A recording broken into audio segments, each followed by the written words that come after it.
അദ്വൈത സഭയുടെ അധ്യക്ഷൻ ശ്രീ പെരുവറ്റം രാധാകൃഷ്ണൻ അവരുടെ വളരെ മനോഹരമായ ഭാഷയിലെ ആത്മീയമായിട്ട് നാം എല്ലാം ഒന്നാണ് എന്ന് നമ്മുടെ മുമ്പായി അവതരിപ്പിച്ച ഇതിൻ്റെ ഉദ്ഘാടനം നിർവഹിച്ച ബഹുമാനപ്പെട്ട സ്വാമിനി ജ്ഞാനാഭിനിഷ്ഠാനന്ദഗിരി അവരുടെ ഇത് പ്രയാസമാണ്, അതൊന്ന് പൂർണ്ണമായി. അതുപോലെ തന്നെ നമ്മുടെ ഹിന്ദു മതത്തിൻ്റെ അടിസ്ഥാന പ്രമാണങ്ങളിൽ ഒന്നാണ് ജാതി എന്ന് പറയുന്നത്. ജാതി വിവേചനമാണ് പ്രശ്നം എന്ന് ഇവിടെ സ്ഥാപിച്ച നമ്മുടെ പ്രിയപ്പെട്ട ശ്രീമദ് സത് സ്വരൂപാനന്ദ സരസ്വതി അവരുടെ, നമ്മുടെ ഈ അദ്വൈത സഭ ഉദ്ഘാടനം നിർവഹിച്ച ഡോക്ടർ സുരേന്ദ്രനാഥ്, ഇപ്പോൾ നമ്മളോട് സംസാരിച്ച ബഹുമാനപ്പെട്ട പ്രൊഫസർ ഒ.വി. ഉഷ, ഈ ചടങ്ങിൽ നമ്മളോട് സംസാരിക്കാനായിട്ട് ധാരാളം ആൾക്കാരുണ്ട്. Doctor MV. Balakrishnan Nair professor, അതുപോലെ തന്നെ എൻ്റെ പ്രിയ സുഹൃത്ത് ശ്രീ ശിബു ഗോപിനാഥ് ഇവിടെയുണ്ട്, അതുപോലെ ശ്രീ ദിനേശ് കൊക്കപ്പള്ളി, ഡോക്ടർ മുരളി ദാമോദർ, അങ്ങനെ ഒട്ടധികം ആൾക്കാർ ഈ വേദിയിലിരിക്കുന്നവരും ഇവിടെ ഇന്ന് സംസാരിക്കാനുള്ള ആൾക്കാരാണ്. ഇവിടെ കസേര കുറവായതുകൊണ്ട് കുറേ ആൾക്കാർ ഫ്രണ്ടിലിരിക്കുന്നുവെന്ന് മാത്രമേ ഉള്ളൂ. ബഹുമാന്യ സുഹൃത്തുക്കളെ, വളരെ സന്തോഷമുണ്ട്. നേരത്തെ വിഷു ടീച്ചർ പറഞ്ഞതുപോലെ പ്രൊഫസർ രാമൻ നായരാണ് ഞാനും ഇവിടെ വരാൻ കാരണം. കഴിഞ്ഞ 2023 ഇവിടെ നടന്ന ഒരു പരിപാടിയിൽ പങ്കെടുക്കുകയുണ്ടായി. അപ്പോൾ ഇവിടെ വല്ലാത്തൊരു ആത്മീയ ചൈതന്യമുണ്ട്.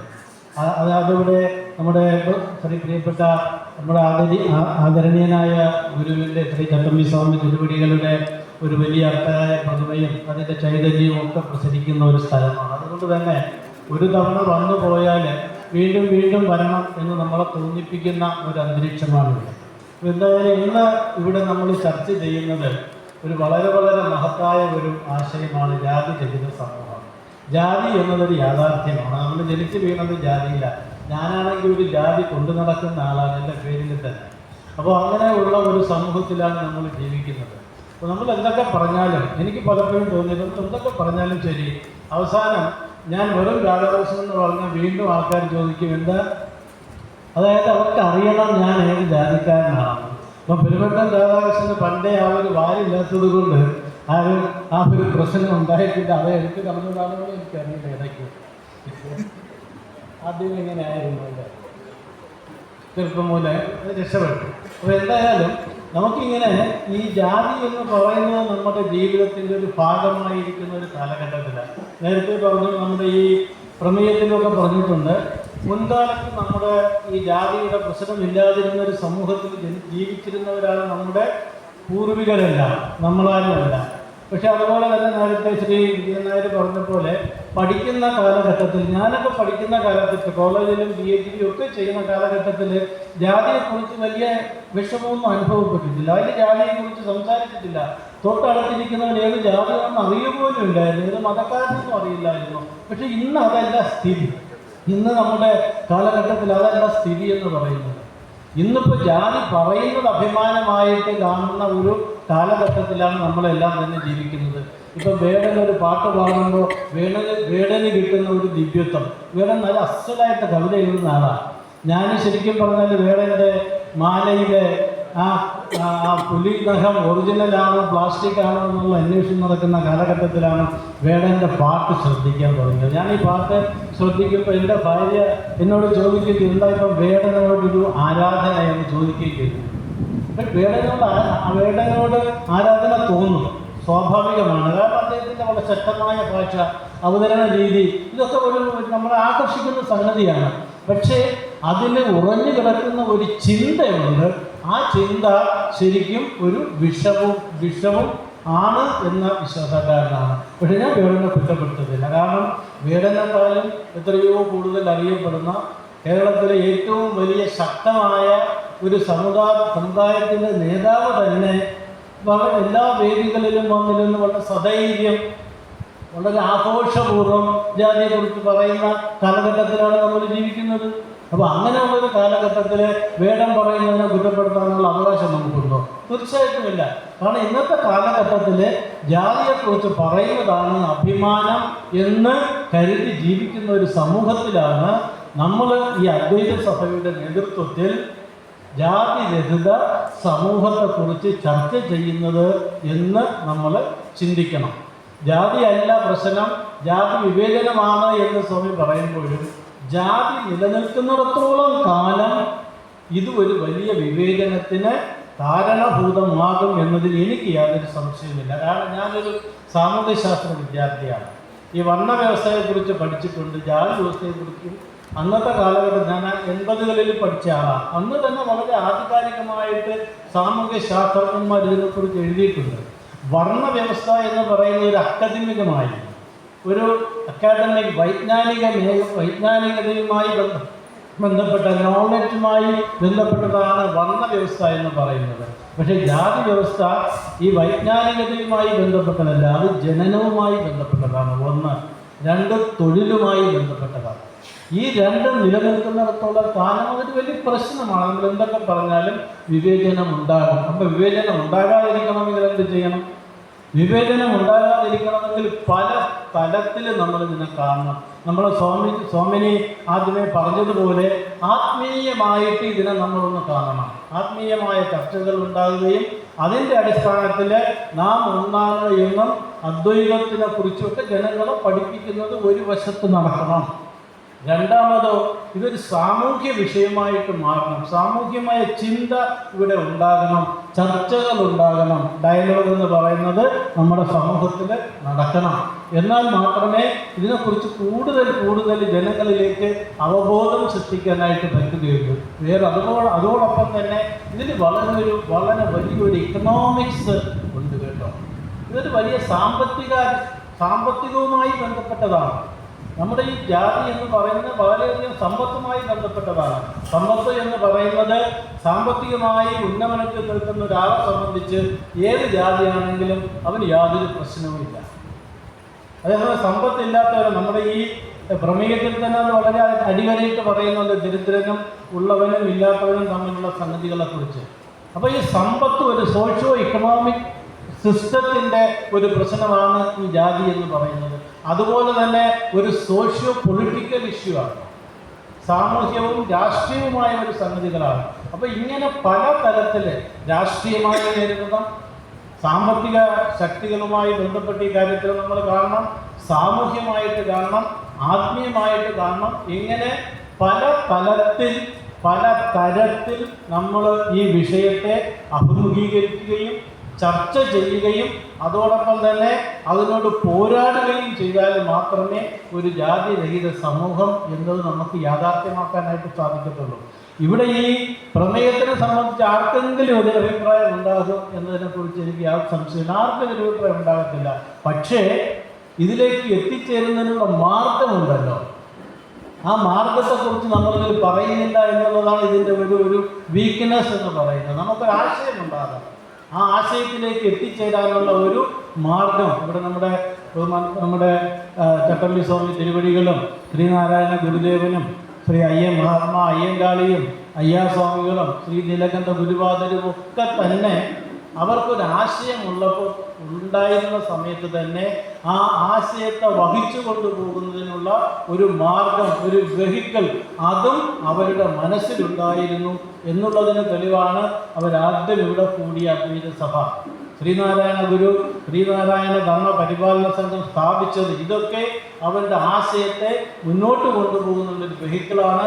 അതുപോലെ തന്നെ അതെങ്ങനെ നടപ്പിലാക്കാം എന്നതിനുള്ള ഒരു ആശയങ്ങളും കൂടി മുന്നോട്ട് വെച്ചതാണ്. അതുപോലെ തന്നെ നമുക്കിവിടെയും ഇതൊരു യാഥാർത്ഥ്യമാകണമെങ്കിൽ, ഇത് നമുക്ക് മുന്നോട്ട് കൊണ്ടുപോകണമെങ്കിൽ നാളെ എന്ത് ചെയ്യണം എന്നുള്ള മാർഗം, ആ മാർഗത്തിന് മുമ്പ് അതിൻ്റെ ഒരു സ്ട്രാറ്റജി, അതിനുള്ള തന്ത്രങ്ങൾ ഇതൊക്കെ ആവിഷ്കരിച്ച് അതിനെക്കുറിച്ചെല്ലാം ചർച്ചകൾ നമുക്ക് നടത്താൻ കഴിയുമെങ്കിൽ തീർച്ചയായിട്ടും നമുക്കിതൊരു വലിയൊരു ആശയമായി നമുക്ക് വരും കാലഘട്ടത്തിൽ നമുക്ക് നമ്മുടെ സമൂഹത്തിൻ്റെ മുന്നിൽ വയ്ക്കാനായിട്ട് പറ്റും. ഇവിടെ നമ്മുടെ ബഹുമാനപ്പെട്ട ഡോക്ടർ സുരേന്ദ്രനാഥ് പറഞ്ഞു അദ്ദേഹത്തിന് ഭഗവത്ഗീത അവസാനമേ പഠിക്കാൻ പറ്റുള്ളൂ.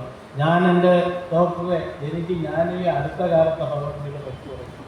സംസ്കൃതം പഠിക്കാത്തത് കൊണ്ട് വളരെയധികം വിഷമം അനുഭവിക്കുന്ന ഒരു വ്യക്തിയാണ്. ഞാൻ കൂടെ പ്രൊഫസർ രാമനായർ പറയുകയും ചെയ്യുമായിരുന്നു, സാറേ എനിക്കൊന്ന് സംസ്കൃതം പഠിക്കണം. കാരണം ഈ ഭഗവത്ഗീതയെ ഒന്ന് നന്നായിട്ട് പഠിക്കണമെങ്കിൽ സംസ്കൃതം പഠിക്കണം. എൻ്റെ കയ്യിൽ ഒരു 10-35 ഇൻ്റർപ്രിട്ടേഷൻ ഉണ്ട് ഭഗവത്ഗീതയുടെ. നമ്മുടെ പരമാചാര്യനായ ശങ്കരാചാര്യ സ്വാമികളുടെ ഇൻ്റർപ്രിട്ടേഷൻ മുതൽ ഈ അടുത്ത കാലത്തെ ശ്രീ ഈശ്വരൻ്റെ ഇൻ്റർപ്രിട്ടേഷൻ, അതിനുശേഷം നമ്മുടെ നല്ല ആധുനിക എഴുത്തുകാരൻ പട്നായിക് ഉൾപ്പെടെയുള്ളവരുടെ ഇൻ്റർപ്രിട്ടേഷൻ, ഒരു 10-35 ഇൻ്റർപ്രിട്ടേഷൻ ഞാൻ വാങ്ങി വെച്ചിട്ടുണ്ട്. ഇതൊക്കെ വായിച്ചു. ഇതൊക്കെ വായിച്ചിട്ടും എന്തോ ഒരു കുറവ് അനുഭവിക്കുന്നു. കാരണം ഓരോരുത്തരും ഓരോ രീതിയിലാണ് ഇത് ഇൻ്റർപ്രിട്ട് ചെയ്ത് വെച്ചിരിക്കുന്നത്. പക്ഷേ ഇത് ഒരു ഗുരുമുഖത്തിൽ നിന്ന് മനസ്സിലാക്കുക, അതൊന്ന് പഠിക്കുക എന്ന് പറയുന്നത് വലിയ അഭിലാഷമായിട്ട് ഇപ്പോഴും നിലനിൽക്കുകയാണ്. എന്തുകൊണ്ടാണ് നമുക്ക് നമ്മുടെ കുട്ടികളെ ഭഗവത്ഗീത പഠിപ്പിക്കാൻ പറ്റാത്തത്? ഭഗവത്ഗീതയിൽ ഒരു ജാതിയെക്കുറിച്ചും പറയുന്നില്ല. വെറും ധർമ്മത്തെയും കർമ്മത്തെയും ജ്ഞാനത്തെയും ഒക്കെ കുറിച്ച് പറയുന്ന ഒരു ടെക്സ്റ്റാണ്. ഞാൻ പലപ്പോഴും പറയും, നിങ്ങൾ ഭഗവത്ഗീതയെ ഒരു സ്പിരിച്വൽ ടെക്സ്റ്റായിട്ട് കണക്കാക്കേണ്ട ഒരു സയൻസ് ടെക്സ്റ്റായിട്ട് എടുത്ത് പഠിപ്പിക്കൂ. എന്താ തടസ്സം അതിന്? ജർമ്മനിയിലെയും ഇംഗ്ലണ്ടിലെയും അമേരിക്കയിലെയും ഉള്ള വളരെ വലിയ സർവകലാശാലകൾ സംസ്കൃതവും ഭഗവത്ഗീതയും പഠിപ്പിക്കുന്നു. ഇന്ത്യയിലെ ജവഹർലാൽ നെഹ്റു യൂണിവേഴ്സിറ്റിയിൽ പോലും ഭഗവത്ഗീത പഠിപ്പിക്കുന്നില്ല. നമ്മുടെ നാഷണൽ എഡ്യൂക്കേഷൻ പോളിസി 2020 എന്ന് പറഞ്ഞിട്ട് നമ്മുടെ ബഹുമാനപ്പെട്ട പ്രധാനമന്ത്രിയും ബാക്കി എല്ലാവരും പൊട്ടിഘോഷിക്കുന്ന ഒരു നവ വിദ്യാഭ്യാസ സമ്പ്രദായമാണ്. വളരെ മനോഹരമാണ്, വളരെ ചിട്ടയായി ഇപ്പോൾ നടപ്പിലാക്കുന്നുമുണ്ട്. പക്ഷെ അതിൽ പോലും ഈ ഭഗവത്ഗീത പഠിപ്പിക്കുന്നതിനെ കുറിച്ച് ആരും മിണ്ടുന്നില്ല. എന്തോ ഒരു പേടി പോലെ ഭഗവത്ഗീത എന്ന് പറയുന്നത്, അല്ലെങ്കിൽ അത് പഠിപ്പിക്കുക എന്ന് പറയുന്നത് എന്തോ ഒരു ഭയം അത് പറഞ്ഞാൽ ഉള്ളതുപോലെയാണ് എല്ലാവരും കാണുന്നത്. മറ്റുള്ളവർക്കാകാം, നമുക്കായിക്കൂടാ എന്നുള്ളൊരു ചിന്ത. ഈ ഭഗവത്ഗീത എനിക്ക് ശ്രീ രാധാകൃഷ്ണനൊക്കെ ഞാൻ കഴിഞ്ഞ തവണ വന്നപ്പോഴും പറഞ്ഞു, നമുക്ക് കഴിയുമെങ്കിൽ നല്ല ആശാന്മാരെ കൊണ്ട്, നല്ല ഗുരുക്കന്മാരെ കൊണ്ട് ഭഗവത്ഗീത പഠിപ്പിക്കുന്ന ക്ലാസ്സുകൾ നമ്മുടെ സമൂഹത്തിൽ പരമാവധി ഇടങ്ങളിൽ നടത്താൻ സാധിക്കുമെങ്കിൽ നമുക്ക് നമ്മുടെ വളർന്നു വരുന്ന കുട്ടികളിലെല്ലാം നല്ല ചിന്തയും നല്ല സ്ഥൈര്യവും നല്ല ആത്മവിശ്വാസവുമുള്ള ചെറുപ്പക്കാരായിട്ട് മാറ്റാനായിട്ട് പറ്റും. ഞാൻ ഈ ജീവിത നൈപുണ്യം എന്ന് പറയുന്ന ലൈഫ് സ്കിൽസ് എഡ്യൂക്കേഷൻ എന്ന് പറയുന്ന ഒരു ബ്രാൻഡിൽ സ്പെഷ്യലൈസ് ചെയ്യുന്ന ആളാണ്. അപ്പോൾ ഞാനിത് ഇതിനെക്കുറിച്ച് പഠിച്ച് ഇന്ത്യയിൽ എന്തെങ്കിലും ഇത് ഉണ്ടോ എന്ന് നോക്കിയപ്പോഴാണ് മനസ്സിലായത്, ഇന്ത്യയിലെ വിദ്യാഭ്യാസ സമ്പ്രദായം എല്ലാം തന്നെ ഹോളിസ്റ്റിക് എഡ്യൂക്കേഷനാണ്. ഒരു വ്യക്തിയെ അവൻ്റെ സമ്പൂർണ്ണതയിൽ വികസിപ്പിക്കുന്നതാണ് ഇന്ത്യൻ വിദ്യാഭ്യാസം. നമ്മുടെ ഗുരുകുല സമ്പ്രദായമായാലും അതിനുശേഷമുള്ള പാഠശാലകളായാലും നമ്മുടെ കഥകളായാലും പഞ്ചതന്ത്ര കഥകളായാലും ജാതക കഥകളായാലും ഉപനിഷത്തുക്കളും വേദങ്ങളും ഒക്കെ തന്നെ ഓരോ വ്യക്തിയും ശാക്തീകരിക്കുന്നതാണ്. ഭഗവത്ഗീതയാണ് ശരിക്കും പറഞ്ഞാൽ ജീവനകലയുടെ ആദ്യത്തെ ടെക്സ്റ്റ് ബുക്ക്. അതുകൊണ്ട് തന്നെ ഇത്തരം നമ്മുടെ വിദ്യാഭ്യാസ സമ്പ്രദായത്തിലെ കാലികമായ ഇത്തരം മാറ്റങ്ങൾ കൊണ്ടുവന്നാൽ നമ്മുടെ രാഷ്ട്രീയ നേതൃത്വത്തിന് എങ്ങനെ ബോധവൽക്കരിക്കണമെന്ന് എനിക്കറിയത്തില്ല. അവരെ എങ്ങനെയെങ്കിലും ബോധവൽക്കരിക്കാൻ കഴിഞ്ഞാൽ ജാതിയുടെ അടിസ്ഥാനത്തിൽ ആൾക്കാരെ ഈ MLA-മാരെയും MP-മാരെയും ഇനി വരുന്ന പഞ്ചായത്ത് തിരഞ്ഞെടുപ്പിലുമൊക്കെ ജാതിയും മതമൊക്കെ നോക്കാതെ സ്ഥാനാർത്ഥികളെ നിർത്താൻ നമ്മുടെ എല്ലാ രാഷ്ട്രീയ കക്ഷികളും മുന്നോട്ട് വന്നാൽ തന്നെ 50% ജാതി ചിന്ത നമ്മുടെ സമൂഹത്തിൽ നിന്ന് ഇല്ലാതാകും. അതൊക്കെ കഴിഞ്ഞാൽ അത് വളരെ വളരെ വലിയ കാര്യമായിരിക്കും. ഞാൻ ഒരു കാര്യം കൂടി പറഞ്ഞ് അവസാനിപ്പിക്കുക. എവിടെ വായിക്കുകയുണ്ടായി, നമ്മുടെ സമൂഹത്തിൽ ജാതി അടിസ്ഥാനത്തിലുള്ള സംവരണമാണ് എല്ലാ ജാതിയുടെയും പ്രശ്നമെന്ന് പലരും പറഞ്ഞു കേട്ടിട്ടുണ്ട്. ഞാൻ അങ്ങനെ വിശ്വസിക്കുന്ന കൂട്ടത്തിലല്ല. അതിന് വളരെയധികം കാരണവുമുണ്ട്. കാരണം നൂറ്റാണ്ടുകളായിട്ട് ചവിട്ടി മെതിക്കപ്പെട്ട ഒരു വിഭാഗത്തിനെ നമുക്ക് മുഖ്യധാരയിലേക്ക് സമൂഹത്തിൻ്റെ പൊതുധാരയിലേക്ക് കൊണ്ടുവരണമെങ്കിൽ ഇത് കൂടിയേ പറ്റൂ. പണ്ട് തുടങ്ങിയത് 10-20 കൊല്ലത്തേക്കാകാം. പക്ഷേ 10, 20, 100, ഇപ്പോൾ 75 കൊല്ലമായിട്ടും നമ്മൾ ആ ഒരു മെയിൻ സ്ട്രീമിങ് ഇനിയും വേണ്ടത്ര നമ്മൾ വിജയിച്ചിട്ടില്ല. പക്ഷേ ഇനിയും ഇങ്ങനെ തുടർന്നു പോകുക എന്നതുകൊണ്ടും ഈ നമ്മൾ ഉദ്ദേശിക്കുന്ന സംഗതി സാധിച്ചു കൊള്ളണമെന്നില്ല. അതിന് നമ്മുടെ സംഘടിതമായ എല്ലാ സംഘടിതമായ സമുദായങ്ങളും സമൂഹങ്ങളും കുറച്ച് മാറി ചിന്തിക്കണം. ജാതീയമായ അധസ്ഥിത മേഖലയിൽ ഇനിയും മുന്നോട്ട് വരേണ്ട വിഭാഗങ്ങളെ നമുക്ക് മുന്നോട്ട് കൊണ്ടുവരണമെങ്കിൽ നമുക്ക് ഇനിയും സംവരണം നിലനിർത്തേണ്ടതുണ്ട്. എന്നാൽ അതിനോടൊപ്പം ഈ സംവരണത്തിൻ്റെ ഗുണം ആ സമൂഹത്തിൽ തന്നെ വളരെയധികം ലഭിക്കണമെങ്കിൽ അവിടെ ഒരു സാമ്പത്തികമായ ഒരു തട്ട് നിർണ്ണയിക്കുന്നത് വളരെ അനിവാര്യമാണ് എന്ന് വിശ്വസിക്കുന്ന കൂട്ടത്തിലാണ് ഞാൻ. കാരണം IAS കിട്ടുന്ന അവൻ്റെ മകൻ വീണ്ടും IAS ആവുകയും പറമ്പിൽ പണിയെടുക്കുന്നവൻ്റെ മകൻ വീണ്ടും പറമ്പിൽ പണിയെടുക്കുന്ന ഒരവസ്ഥ ഇന്നും നമ്മുടെ സമൂഹത്തിൽ നിലനിൽക്കുന്നുണ്ട്. ഞാൻ നേരത്തെ പറഞ്ഞില്ല, സാമൂഹ്യശാസ്ത്രം പഠിച്ച ആളാണെന്ന്. ഈ പട്ടികവർഗ വിഭാഗവുമായിട്ട് വളരെയധികം ചേർന്ന് അവിടെ പ്രവർത്തിക്കുന്ന ഒരാളെന്നതായതുകൊണ്ട് എനിക്ക് പറയാൻ പറ്റും, കേരളത്തിലെ സംവരണത്തിൻ്റെ ആനുകൂല്യം എന്ന് പറയുന്നത് പട്ടികവർഗ മേഖലയിൽ ഒരു 3-4 സമുദായത്തിന് മാത്രമാണ് ഒതുങ്ങുന്നത്. ഇവിടെ 39 വിഭാഗങ്ങളുണ്ട്. അവർ 35 പട്ടികവർഗക്കാരും 4 വളരെ പിന്നോക്കം നിൽക്കുന്ന പട്ടികവർഗക്കാരും എന്ന് പറഞ്ഞിട്ട് ഇപ്പോഴും 3-4 പട്ടികവർഗ വിഭാഗത്തിന് മാത്രമേ സംവരണം കിട്ടുന്നുള്ളൂ. കാരണം അവർ പഠിച്ചു, അവരുടെ മക്കൾ വീണ്ടും പഠിക്കുന്നു, അവർക്ക് ജോലി കിട്ടുന്നു, അവർ മേലോട്ട് വരുന്നു, മറ്റുള്ളവർക്ക് കിട്ടുന്നില്ല. അപ്പോൾ ആ ഒരു ചിന്ത വളർത്തിയെടുക്കാൻ ഈ സംവരണത്തിനുള്ളിൽ വേറൊരു സംവരണവും കൂടെ കൊണ്ടുവന്ന് നമ്മുടെ ഏറ്റവും താഴെക്കിടയിൽ നിൽക്കുക, അവിടെയുള്ള അന്ത്യോദയം എന്ന് പറയുന്ന സംഗതി നമുക്ക് നടപ്പിലാക്കാൻ പറ്റില്ല. അവരെയും കൂടി മുന്നോട്ട് കൊണ്ടുവന്ന് എല്ലാവരെയും ഏകദേശം ഒരു ബാലൻസിൽ കൊണ്ടുവരാൻ നമുക്ക് കഴിയും എന്നുള്ള ഒരു ചിന്തയും കൂടി ഞാൻ ഈ അവസരത്തിൽ വയ്ക്കുകയാണ്. അത് എങ്ങനെ ഈ പ്രമേയത്തിൽ ഉൾക്കൊള്ളിക്കാൻ പറ്റും എന്നുള്ളത് 2-3 കാര്യം പറഞ്ഞു. ഒന്ന്, ആത്മീയമായ ചർച്ചകൾ ക്രിയാത്മകമായിട്ട് നടക്കുക, രാഷ്ട്രീയ നേതൃത്വത്തിനെ സ്വാധീനിച്ചുകൊണ്ട് ജാതീയമായിട്ടുള്ള ഈ സീറ്റ് അലോട്ട്മെന്റ് സംവിധാനം ഇവരൊന്ന് അവസാനിപ്പിക്കുക. ഇത് ജാതി മാത്രം പോരാ, മതവും കൂടി ചേർക്കണമെങ്കിൽ ശരിയാകണം. ഈ സീറ്റ് കൊടുക്കുന്നതിന് ജാതി മാത്രം പോരാ, മതവും കൂടി കണക്കാക്കണമെങ്കിൽ നമ്മുടെ സമൂഹത്തിൽ ശരിയായ ഒരു ബാലൻസ് ഉണ്ടാകത്തുള്ളൂ. അത് നമുക്ക് കൊണ്ടുവരണം. 3, ഈ ഭഗവത്ഗീതയിൽ മാത്രം നിർത്തണമെന്ന് ഞാൻ പറയുന്നില്ല. അത് ഉപനിഷത്തുകളാകാം, നമ്മുടെ പുരാണങ്ങളാകാം, ഈ ഭഗവത്ഗീതയാകാം, എന്ത് വേണമെങ്കിലും ആകാം. കാരണം അതിൽ ജാതിയും ഉച്ചനീചത്വങ്ങളും ഒന്നും തന്നെ ഇല്ല. അത് പഠിപ്പിക്കുന്ന സംവിധാനം നാട്ടിലുണ്ടാവുക. അതുപോലെ തന്നെ ഈ സംവരണ സമുദായങ്ങളിൽ അവരെ നമുക്ക് കൂടുതൽ ശാക്തീകരിക്കണമെങ്കിൽ, അവരെ വീണ്ടും നമുക്ക് മുന്നോട്ട് കൊണ്ടുവരണമെങ്കിൽ അതിൽ കഷ്ടത അനുഭവിക്കുന്ന ആൾക്കാരെ കൂടുതൽ പ്രാധാന്യം കൊടുക്കുന്ന തരത്തിലുള്ള ഒരു സംവിധാനം അത് എന്ത് വേണമെന്ന് അവരെല്ലാവരും കൂടി തീരുമാനിക്കേണ്ടതാണ്. നമ്മുടെ ഒരു രാഷ്ട്രീയ നേതൃത്വം അതിൽ തുടത്തില്ല. കാരണം തൊട്ടാ വോട്ടാണ്, അതാരും അതിൽ തുടത്തില്ല. പക്ഷെ നമുക്ക് ആരുടെ വോട്ട് വേണ്ടാത്തത് കൊണ്ട് നമുക്ക് പറയാം. നമ്മുടെ ലക്ഷ്യം ഉന്നതിയാണ്, പുരോഗമനമാണ്, എല്ലാവരുടെയും ഉയർച്ചയാണ്. എല്ലാവർക്കും ഈ നേരത്തെ നമ്മുടെ സ്വാമിജി പറഞ്ഞതുപോലെ ഉച്ചനീചത്വമില്ലാത്ത, ഡിസ്ക്രിമിനേഷൻ ഇല്ലാത്ത ഒരു സിസ്റ്റം കൊണ്ടുവരാൻ പറ്റണം. നമ്മുടെ കാസ്റ്റ് എന്ന് പറയുന്നത് ഹെറാർക്കിക്കലാണ്. നമ്മുടെ നമ്പൂതിരി മുതൽ നായാടി വരെ അത് നമ്മൾ എത്ര വിചാരിച്ചാലും അങ്ങനെ തന്നെ പറയും, അല്ലാതെ ഹൊറിസോണ്ടലല്ല. അവിടെയാണ് ഈ പ്രശ്നം. ആദ്യമേ നമ്മൾ ഹൊറിസോണ്ടലായിട്ട് പറഞ്ഞെങ്കിൽ ഈ പ്രശ്നം വരില്ലായിരുന്നു. അതുപോലെ തന്നെ വർണ്ണത്തെ കുറിച്ച് പറയുമ്പോഴും അതും ഹെറാർക്കിക്കലാണ്. ബ്രാഹ്മണൻ മുതൽ ശൂദ്രൻ വരെ എന്നാ പറയുന്നത്, അതും ഹൊറിസോണ്ടലല്ല. അപ്പോൾ ഇതൊക്കെ ഈ വർണ്ണവും ജാതിയുമാണ് ഹൊറിസോണ്ടലാക്കാൻ കഴിയുന്ന ഒരു കാലവും കൂടി നമുക്ക് സൃഷ്ടിക്കാൻ സാധിച്ചാൽ തീർച്ചയായിട്ടും ഒരു ജാതിരഹിത സമൂഹത്തിനുള്ള ഒരു പടി നമുക്ക് മുന്നോട്ട് വയ്ക്കാൻ കഴിയും. അതിന് കഴിയട്ടെ. എന്നെ ക്ഷണിച്ചതിന് രാമൻ നായർ സാറിനോടും പെരുമറ്റൻ രാധാകൃഷ്ണനോടും നന്ദി പറഞ്ഞുകൊണ്ട് നിർത്തുന്നു. നന്ദി, നമസ്കാരം, ജയ് ഹിന്ദ്.